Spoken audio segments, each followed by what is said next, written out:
Welcome to Shrabani's Odyssey. আশা করি সবাই ভালো আছেন। আজকে হচ্ছে আপনাদের সাথে একটা বিয়ের ব্লগ শেয়ার করব।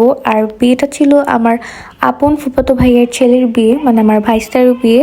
তো হ্যাঁ, আমার ভাইস্তা আমার থেকে অনেক বড়, মানে আমার ভাইয়ের থেকেও বড়। আর আমার ফুফাতো ভাই হচ্ছে আমার আব্বুর থেকেও বড়। তো তারই ছেলের বিয়ে ছিল, অ্যান্ড আমি পরেছিলাম গায়ে হলুদের এই সুন্দর শাড়ি। আর শাড়িটা আমি নিজেই একা একা পরেছিলাম। এরপর হচ্ছে যে রেডি হয়ে আমার রেডি হতে হতে একদম 9টা বেজে গিয়েছিল, কারণ আমি শাওয়ার নিয়েছিলাম একদম 5টা 6টার দিকে, যার জন্য আমার চুল শুকাচ্ছিলই না। এরপর কোনো রকম রেডি হয়ে যাই, যেহেতু শীতের ভিতর, মানে শীতকালে চুল শুকাতে আরও বেশি টাইম লাগে। দেন তারপর কোনো রকম হেড রেডি শুকিয়ে রেডি হয়ে যাই। আর এই তো চলে আসলাম এখানে। আর এসে দেখেছে যে এই যে হচ্ছে আমার ফুফাতো ভাই এবং আমার ভাবি, তারা হচ্ছে মাত্র হলুদ দেওয়া শুরু করলো আমরা যখন গিয়েছিলাম তখন। অ্যান্ড আমার ভাবির মনটা অনেক খারাপ ছিল, কারণ তার আরও অনেক মানে ছেলে মেয়ে ছিল যারা হচ্ছে যে ওই সময় ওই জায়গায় উপস্থিত ছিল না, তারা হচ্ছে বাইরে থাকে এবং আসতে পারেনি। তো আর কি এর জন্য আর কি সে তার মনটা অনেক খারাপ ছিল। আর এরপরে আম্মু চলে আসলো হলুদ দিতে, আর আম্মুর পর চলে গেলাম আমি। আমাকে হচ্ছে যে মানে ডেকে নিয়ে গেল হলুদ দেওয়ার জন্য। অ্যান্ড আমরা হচ্ছে যে একদম ভাবি ভাইয়া দেওয়ার পরপরই আর কি আমরাই ফার্স্ট দিই। আর এই যে হচ্ছে আমার ফুফাতো ভাই ছিল, যিনি হচ্ছে যে আমার আপন ফুফাতো ভাই এবং আমার আব্বুর থেকেও বড়।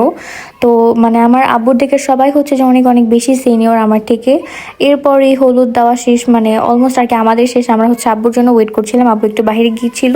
অ্যান্ড আব্বু যখন চলে আসে তখন আমরা উপরে চলে যাই আমার ফুপির সাথে দেখা করতে। আমার ফুপিও ছিল এখানে, যেহেতু তার নাতির বিয়ে। তো ফুপি যেহেতু অসুস্থ, মানে অনেক বয়স হয়েছে, আমার ফুপি অনেক বয়স্ক এই যে, তাই হচ্ছে যে ফুপি আর নিচে যায়নি। তারপর হচ্ছে যে আমাদের খাবার দাওয়া হলো। তো এটা খুবই মজা ছিল, যেই খেয়েছে সেই বলেছে যে হ্যাঁ এটা অনেক মজা হয়েছিল। দেন খাওয়া দাওয়া শেষে বাসায় চলে যাই। আর এটা হচ্ছে পরের দিন রিসেপশনের দিন।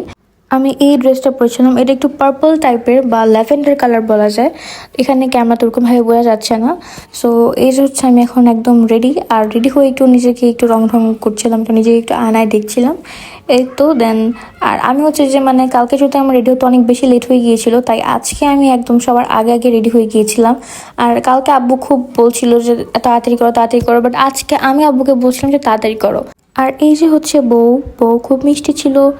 আর আমার ভাইকনা মানে ভাইস্তা, উনি যেহেতু খুবই ব্যস্ত ছিল, তো ওরকমভাবে ভিডিও ক্লিপ না হয়নি, তাদের ছবিটা আমি অ্যাড করে দিলাম। তারা দুজনকে দেখতে মাসাল্লাহ খুবই সুন্দর লাগছিল, খুবই প্রিটি লাগছিল।